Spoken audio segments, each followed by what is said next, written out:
Ассалаумағалейкум, құрметті оқушылар. Бүгін біз Адай күйінің 3-ші бөліміне келіп жеттік, яғни сағасына келіп жеттік. Егер сіздер домбыраның құлағын келтіріп білмесеңіздер, немесе сандық жүйені білмесеңіздер, біз осы каналымызда алдыңғы сабақтарда өтіп жеткенбіз. Сол сабақтарға өтіп бір қайталап алғандарыңыз жөн болады. Олай болса, мен Адай күйінің сағасын бір ойнап көрсетейін.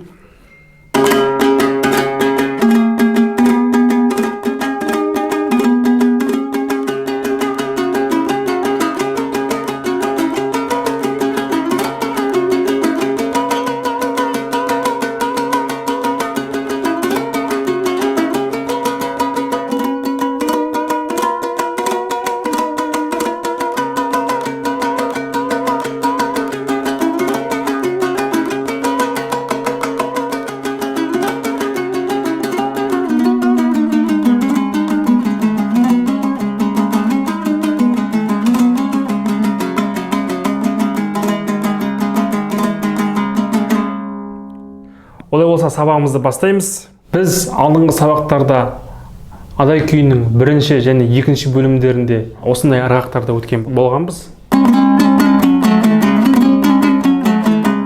Яғни 1-ші ырғақ болса, 2-ші ырғақ 1 төмен 3 жоғары. Осы саға осы 1-ші ырғақпен басталады, яғни төмен, жоғары, жоғары. Қазір мен сіздерге жай ғана басын ойнап көрсетейін. Яғни 14-ші пернеде 1-ші ырғақ 2 такт тұрады, яғни 2 рет осы ырғақты ойнаймыз. Тағы да. Осы 2 рет ойнап болғаннан кейін сіздер қазір қарап алыңыздар. 9-ші пернеде, үстіңгі шектің 9-ші пернесінде 1-ші саусақпен осы ырғақты 1 рет ойнаймыз. Сосын ары қарай төмен қарай түсе береміз. Яғни 9-ші пернеде осы ырғақты ойнадық. Одан кейін 10-ші пернеге жылжимыз. Одан кейін 12-ші перне 2-ші саусақпен.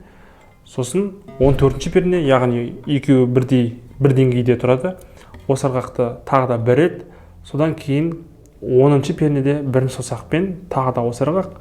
Одан кейін 12, 10, 12, 12 деп осы ырғақта ойналады.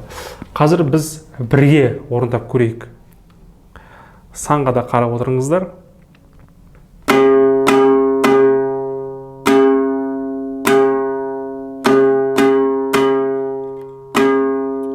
Үстіңгі жекте басталды әуен. Жылжимыз. 2-ші саусақ 12-ші перне. 3-ші саусақ 10-ші перне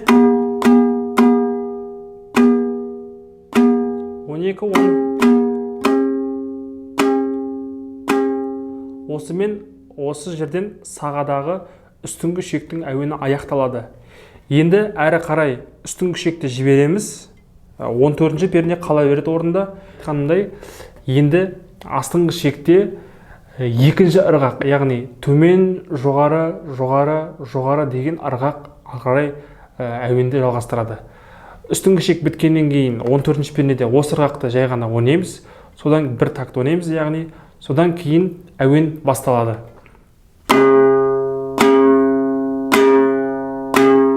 Осылай бір такт жібереміз. Әрі қарай әуен басталады. Осы ырғақпен 14-ші перне 4-ші саусақ болады. Сосын төмен, жоғары 12-ші перне 2-ші саусақ. Сосын қайттан жоғары 14-ші перне, қайттан жоғары 10-ші перне. Яғни былай болады. Қазір сізге жай көрсетейін. Деп бір ойнадық. Осы 2-ші рет тағы қайталанады. Яғни осы әуен 2 рет қайталанады.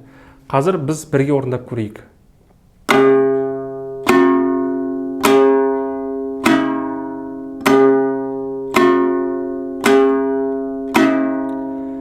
Осы ырғақпен әрі қарай 14-ші пернеге 2-ші саусақпен түсеміз. Дәл осы ырғақта 14 2-ші саусақ, 16 4-ші саусақ. Яғни осы ырғақта 14, 16, 14, 16. Бір төмен, 3 жоғары екенін ұмытып кетпеңіздер. Қазір бірге ойнап көрейік.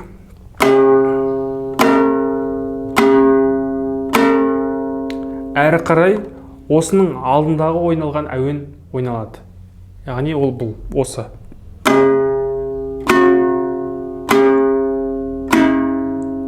Түсінікті болса, ары қарай кеттік. 14-ші пернеге екінші саусағымызды қоямыз.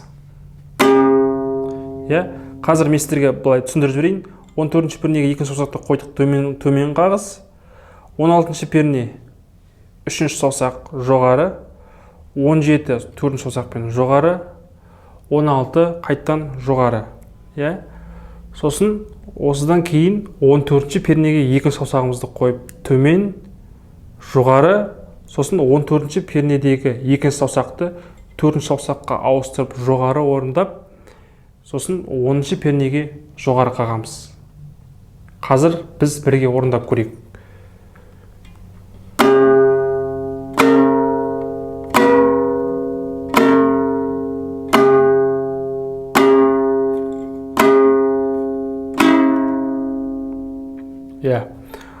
Бұл түсінікті болса, ары қарай 12-ші пернеге бірінші саусағымызды қоямыз.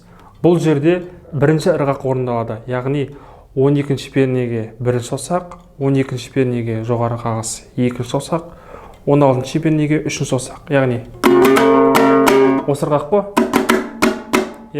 Осы ырғақпен осы әуенді орындаймыз. Яғни ол былай.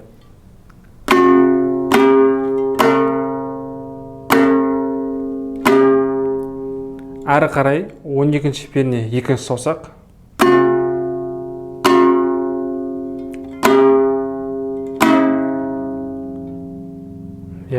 Құрметті оқушылар, осы түсінікті болса, ары қарай кеттік. Екінші ырғақ ары қарай орындалады.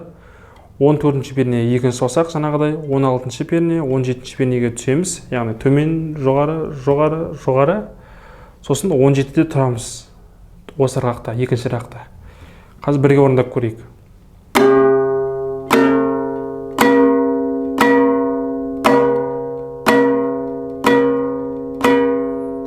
16, 17, 17, 17, 16, 17, 17, 17.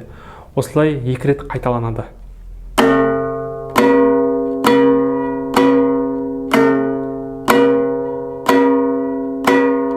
Үшіншісі сәл басқаша. Яғни соңғы жаңағы 16, 17, 17, 17 ойнасақ, үшіншісінде соңғысы 16, 17, 17, 16 болып қайтып келеді. Үшіншісі кеттік.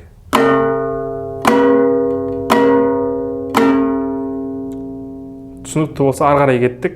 Бұл жердің біз өткенбіз, ар жағын қазір қараңыздар. 14-ші пернеге екінші саусақты қоямыз, төмен қағысқа және жоғары орындап, одан кейін 4-ші саусаққа ауысып 14-ші пернені, сосын 10-ші пернеге бірінші саусақты қойдық. Біз алдында жаңағыны өттік, сол қайталанып тұр. Ары қарай бұл да қайталанып тұр. 12-ші перне бірінші саусақ, 14, 16.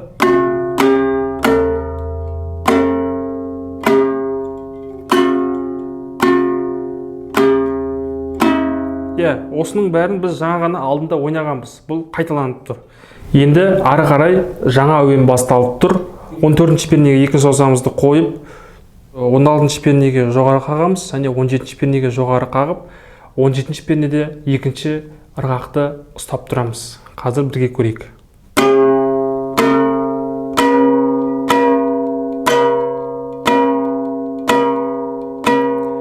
Жаңағыдай басында сағаға түскендегі үстіңгі шекте әуендер орындалды ғой.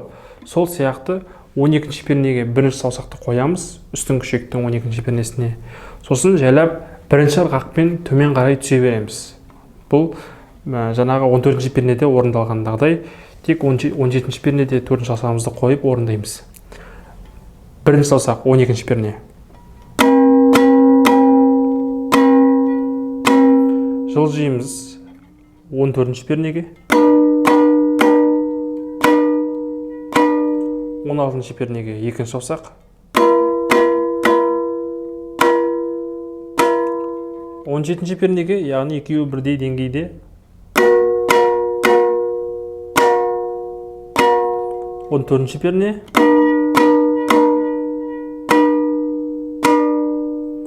Он алты, 14, 16, 16. Жаңағыдай үстіндегідей қайталанып тұр.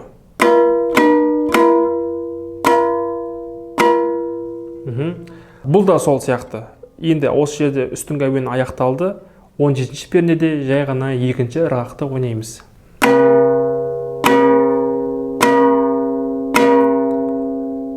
Ары қарай жібереміз. 16-ші пернеде үшінші саусақ қалады. 16 екінші ырғақ орындалады. 16, 17, 17, 17. Төмен, жоғары, жоғары, жоғары. Екі рет қайталанады.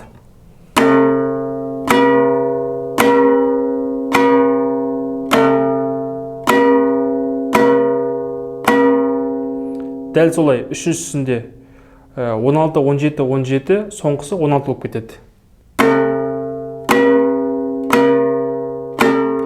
Жаңағыда өткенбіз 14-ші пернеге екінші саусағымызды қоямыз.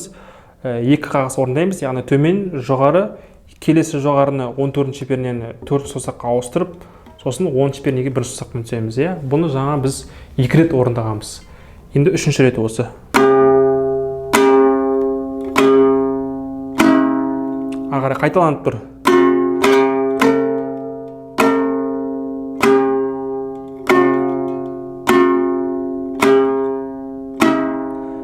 Дәл солай.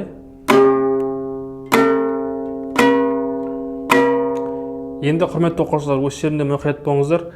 Бүкіл қағыс төмен жүреді. 16, 17, 16, 17 деген төрт қағыс төмен қағады.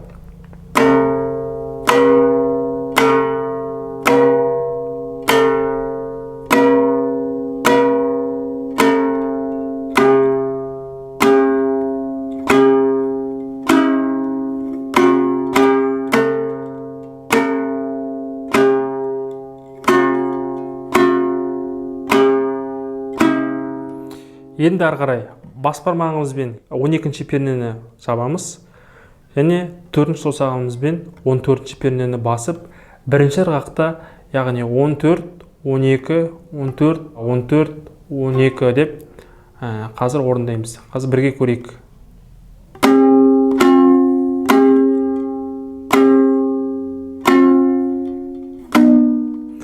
Міне, келесі қағыс.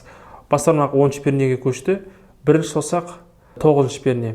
Бірінші ырғақта 9, 10, 12, 12, 10 болады.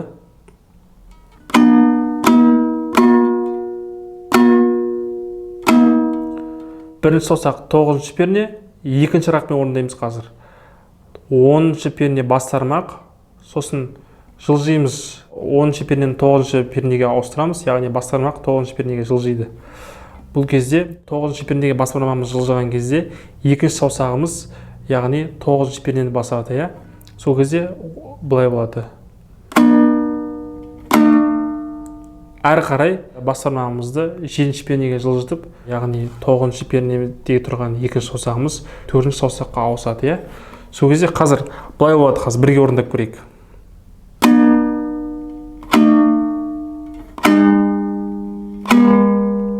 Құрметті оқушылар, бұл осы жері ең кішкене бір қиындау жері. Осы жерге кішкене көптеу уақыт бөліңіз.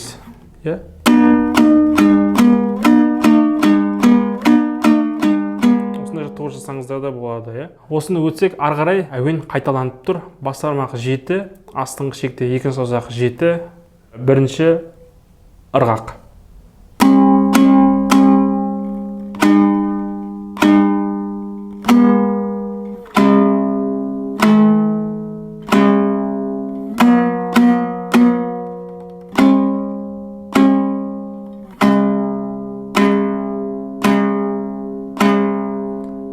Сосын бас бармағымыз 7-ші пернеге келеді. Екінші саусақ 7-ші перне. 7, 10, 9 болады қазір.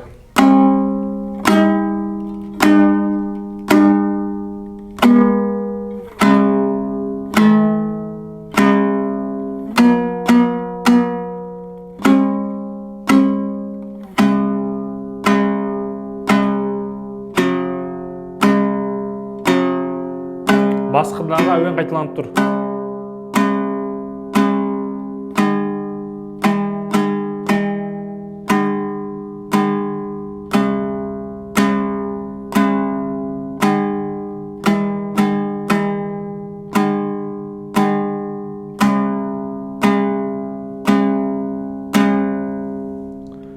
Біз қазір Адай күйінің 3-ші бөлімін сағасын толығымен бірге бір орындап көрейік.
Құрметті оқушылар, егер сіздерге сабақ түсінікті болса, осы адай күйінің сағасын көбірек ойнаңыздар. Жалпы осы күйдің ішіндегі осы саға кішкене қиындау, әрине, бірақ біз барынша сіздерге түсінікті етіп жазуға тырыстық.